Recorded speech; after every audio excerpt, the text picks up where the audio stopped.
Hi there. I have here in front of me a new Team C T8TE. So that's the 8th scale electric truggy that has just been built. As you can see, the body shell's not even quite painted yet. Just wanted to give you a quick look at it.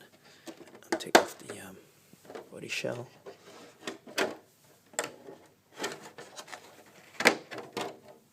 Okay, so we've got as I said, an electric buggy with twin batteries on either side of the chassis, sort of in the middle, so the weight distribution should be quite good on this, although I did note that it is quite front heavy. I guess because you've got the motor at the front and the servo and receiver. You've got the ESC, in this case the Tekin RX8 with the T8 motor, and you've got the RX8 mounted up high, but the ESC isn't very heavy, so it isn't going to impact the center of gravity tremendously. I haven't run this thing yet. I've just got it hooked up to some cheap 2Energy battery that I have lying around. Probably get a couple of new batteries with slightly different wiring configuration to suit the buggy better. Truggy, sorry. So what have we got here? So the truggy came with wheels, rims rather, to be precise, but not tires. So these are actually pre-mounted tires that I bought in Hong Kong along with the truggy. So they're not what came with the kit. The one that came with the kit was it's also a white dish wheel like this one. We've got nice thick 5mm 70-75 grade aluminium shock towers, front and rear. Some nice big bore 16mm aluminium shocks as well. It's a nice piece of kit. It wasn't the easiest to build. There were some issues in the build in terms of parts not being in the right place, and having extra screws and bits, which I suppose makes you question whether you have indeed put everything in place. The plastic that is being used is actually very strong. It's I suppose similar type of plastic as RPM, I would say. Doesn't break easily, still flexes a little bit, not too brittle, but very strong. I mean, if you look at some of the plastic parts like the arms and stuff, you can't even bend them at all, so it's pretty strong. The chassis is again 70-75 grade aluminium. What else can I tell you? Oh, now this is the part I didn't like. See a bit of slop here. I think that can be fixed with some washers in here, inside, on the other side.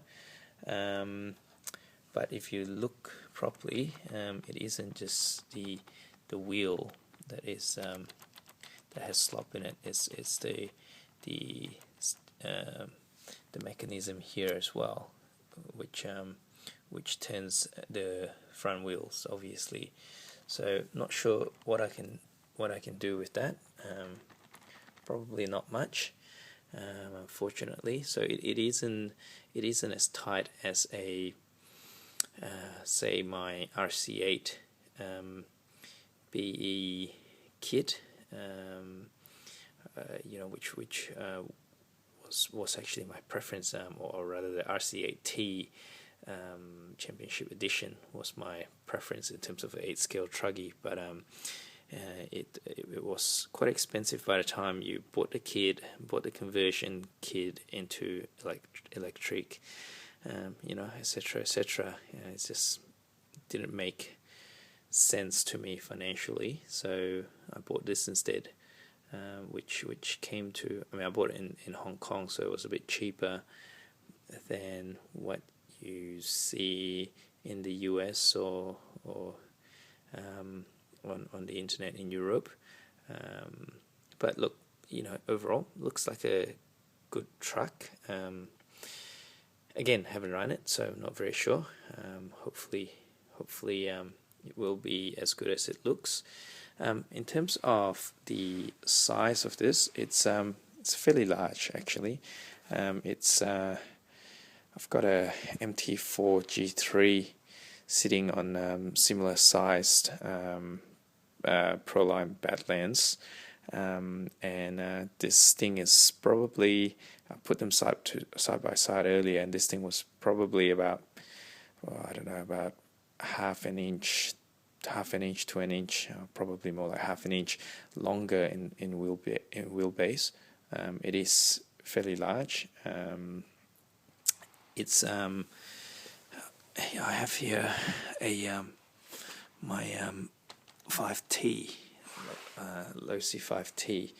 I suppose next to the 5T it isn't huge, but at the same time, unlike everything else next to the 5T, this actually, doesn't look like it's a tiny little toy next to the 5T. It's actually still, fairly large. So I put it on top of the Losi. Yeah, so there you go. So yeah, as I said, it will be interesting to see how it runs. I certainly will be doing some video footages of the car running. The other thing to note is how tight it is, how tight a fit it is for the motor, for this particular motor anyway, which is the T8. I've got the 2250 kV version here. Hopefully it's not too high in terms of kV. It's just what I already had, so I used it. As you can see, not much clearance there, but more importantly, I don't know if you can see this properly, but there's hardly any room there to the battery, so it's very, very, very tight fit. So hopefully it's no issue for me in terms of running it. Anyway, until I run it, I suppose I can't tell you how good it is, but as I said, I sure will be posting a video or two soon on it, and possibly a quick review as well. Thanks for watching.